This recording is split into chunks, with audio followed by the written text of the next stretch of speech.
Every day we coexist with evil. We witness the darkest side of human behavior. The suffering caused by one individual to others is something inherent in our society. As dedicated investigators of the criminal world, we're on a mission to uncover the most shocking crimes and get inside the minds of those who commit them. I am Lucas, and today I bring you another unreal true crime.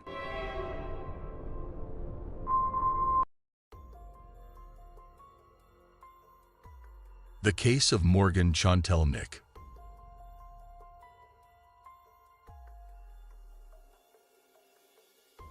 Morgan Chantel Nick was born to Morris and Colleen Nick in Ozark, Arkansas, on September 12, 1988. She was the couple's first child, and later, the family expanded with the birth of two more children. Morris was known to be a loving and kind father. Those who knew the couple said they embraced their parental responsibilities, doing everything in their power to make life easier for their children. Though Morris and Colleen initially seemed happy, challenges soon surfaced in their relationship. When Morgan was 6, they decided to separate, which ultimately led to a divorce. The process, however, was amicable, and they never fought over the custody of their children. The children primarily lived with Colleen, a devoted mother who always put her children first. Morgan and Colleen shared a close bond, spending most of their time together. Morgan excelled academically, despite her young age. Having just completed kindergarten, her family could already envision her thriving in elementary school. Personality-wise, Morgan was a shy child with a big heart. She loved apples and was fond of cats, leading her mother to allow her to have one as a pet. Despite her shyness, Morgan was actively involved as a Girl Scout and enjoyed playing with other kids. She dreamt of becoming a circus artist or a doctor when she grew up. On June 9, 1995, Colleen received an invitation from a friend to watch a minor league baseball game in Alma, Arkansas. Thinking Morgan might enjoy watching other kids play, she asked her to accompany her to the game, about 30 minutes away from their home. It was a night game, starting at 9 p.m. Upon arriving, the stands were already packed, but Colleen managed to find a spot for herself and Morgan. However, 6-year-old Morgan soon grew bored and began fidgeting with her shoelaces. Despite being a calm child, usually hesitant to engage with strangers, two older kids approached her. They introduced themselves as Jessica and Ty, aged 8 and 10 respectively. There are different accounts of what happened next. In one version, Morgan asked her mother if she could play with Jessica and Ty, but Colleen initially declined. Concerned about the unfamiliar surroundings and the packed venue of almost 300 people, Colleen was hesitant to let Morgan wander off. However, Colleen's friends urged her to let Morgan play, assuring her she was being overprotective and that Morgan would be fine. Eventually, Colleen relented. The kids mentioned wanting to run up a nearby hill to catch fireflies. With the game nearing its end around 10:30 p.m., Colleen allowed Morgan to go, but only for a short while. In another version, when Jessica and Ty invited Morgan to catch fireflies, Morgan's innate shyness made her decline. Yet Colleen's friends thought it would be good for Morgan to interact with other kids. Colleen then persuaded a reluctant Morgan to go with them, even if it meant leaving her mother's side. What's certain is Morgan left the stands with the two children. While Colleen tried to keep an eye on them, she got distracted when the baseball game ended and teams came into the stands to greet their families. The next time Colleen looked for the children, she saw Jessica and Ty returning without Morgan. Concerned, she immediately asked them about her daughter's whereabouts. They replied that the girl had disappeared while everyone was emptying sand from their shoes, leaning against Colleen's car. Subsequent investigations revealed that while Jessica and Ty sat at the front of the vehicle shaking out their shoes, Morgan was alone at the back emptying hers. Another significant and worrying detail was that the children insisted they saw a creepy man talking to Morgan before she vanished. Confused and anxious, Colleen immediately raised the alarm, and the adults present at the baseball field helped her search the nearby areas for her missing daughter. However, hours passed in the search without results, and Colleen decided to report the incident to the local police. Those who knew Colleen highlighted her kind nature and how she was always willing to help those in need. Therefore, when she needed support in searching for her child, many showed their solidarity. Additionally, being a devoted mother who always looked out for her children made the community even more outraged at the kidnapper or kidnappers who took Morgan away from her family. On the day she disappeared, Morgan was a beautiful girl with blonde hair and blue eyes. Before going to the baseball game with her mother, she had attended her Girl Scouts activities and was wearing the organization's green shirt, blue denim shorts, and white tennis shoes. Another distinguishing feature of the young girl was that she had 5 silver crowns on her molars, a type of cap used to cover and protect a damaged tooth, which were easily visible. When the police were informed of the disappearance, they immediately began their investigation. Officers and local volunteers organized numerous search mobilizations, while detectives went door to door seeking evidence and witnesses. Since Jessica and Ty claimed to have seen a man speaking with Morgan before her disappearance, the police compiled a detailed description of the suspect, who was said to be between 23 and 38 years old with black hair sprinkled with gray, and he had a mustache and beard. Witnesses also reported seeing a faded red pickup truck nearby with a mismatched white camper shell that seemed too small by a couple of inches. They noticed possible damage to the back right corner of the vehicle. Some claimed the truck had Arkansas license plates, but the plate number wasn't recorded. Additionally, upon reviewing home videos recorded at the baseball field, investigators confirmed the existence of the suspect and the aforementioned red truck. However, unfortunately, the recordings were too grainy to provide a clear image of his face. Once Colleen reported Morgan's disappearance, she called her ex-husband and informed him of the situation. Morris seemed devastated by his daughter's disappearance and expressed willingness to cooperate with law enforcement. Surprisingly, during the initial investigation, the girl's father became a potential suspect as some evidence suggested he acted as a low-level drug dealer. He also reportedly had a criminal history, including assault and property damage charges. From the beginning of the investigation, Colleen was willing to cooperate with law enforcement in every way because her only wish was for her daughter to return safely. However, when investigators initially suspected Morris, her ex-husband, of being involved in Morgan's disappearance, she felt the police were making a grave mistake. She defended him, claiming he would never harm their children. Fortunately, the police soon ruled out Morris as a person of interest and focused their attention on Clifford Joe Pullen, rumored to be his drug supplier.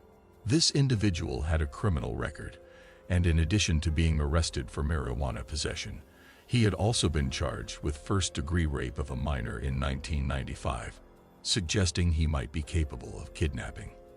Nevertheless, authorities quickly cleared Clifford of any suspicion and stated he was not involved in Morgan's disappearance. Although the police received numerous leads at the time, none led to Morgan, and months, and then years went by. During this period, information from Albert Harvey, a resident of Stuttgart, Arkansas, seemed promising. He claimed he had seen a man fitting the suspect's description with a blonde child trying to enter his truck. Interestingly, Albert was able to identify the suspect from the sketch, and the police used all their resources to scour the area. However, as hours went by without any leads, law enforcement began to doubt his claims. They subjected Albert to 2 polygraph tests, which he failed, and he eventually admitted to lying. The case went cold, and as time passed, the search was no longer for a 6-year-old girl, so the existing photos of Morgan seemed insufficient. To provide a solution, in February 2001, the National Center for Missing and Exploited Children released an age-progressed photo showing what Morgan might look like at 12 years old. The intention behind such photographs was to widely disseminate an updated image of Morgan. This way, if someone spotted a teenager resembling the image, they could alert authorities to verify if she was the girl abducted in 1995. Leads in the case were dwindling. Although police vowed that they wouldn't stop working the case until they found Morgan, the trail was growing cold. Searches would continue to be held sporadically, and detectives still followed up on every tip they received, but nothing brought them any closer to finding Morgan. The next lead came in January 2002, when a tip led investigators to search a property in Logan County, Arkansas. A witness claimed that Morgan was buried there. This testimony was so detailed and specific that the police acted on it. However, despite using search dogs and scouring the area thoroughly, nothing was found. On August 14, 2005, ABC's Extreme Makeover, Home Edition, and John Walsh, co-founder of the National Center for Missing and Exploited Children, addressed the topic of missing children, highlighting Morgan's abduction. Colin and Morgan's siblings received a new home after their family home was damaged by a water heater explosion. In November 2010, federal investigators searched a vacant house in Sparrow, Oklahoma, after receiving a tip from a confidential informant. Sparrow was about 25 miles from Alma, and the property they searched had once belonged to a convicted child molester who was currently in jail. Although investigators had nothing linking the man to Morgan's disappearance, they searched through the home looking for possible DNA evidence that might indicate Morgan had been there.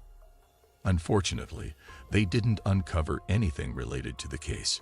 In August 2012, two convicts, identified as Tonya Smith and James Monhart, were accused of trying to buy some of Morgan's personal documents, including her social security number and birth certificate. While they were found guilty of document forgery, investigations determined they weren't involved in Morgan's disappearance. On December 18, 2017, police conducted another search on a property in Sparrow. Some reports said it was for an unrelated investigation, while others believed it was connected to Morgan's case. Notably, the search dogs signaled to a well on the property, which then became the focus of the search. After an intense 24-hour search, investigators left the property without finding any evidence. In November 2021, detectives identified Billy Jack Links as a potential suspect in Morgan Nick's abduction.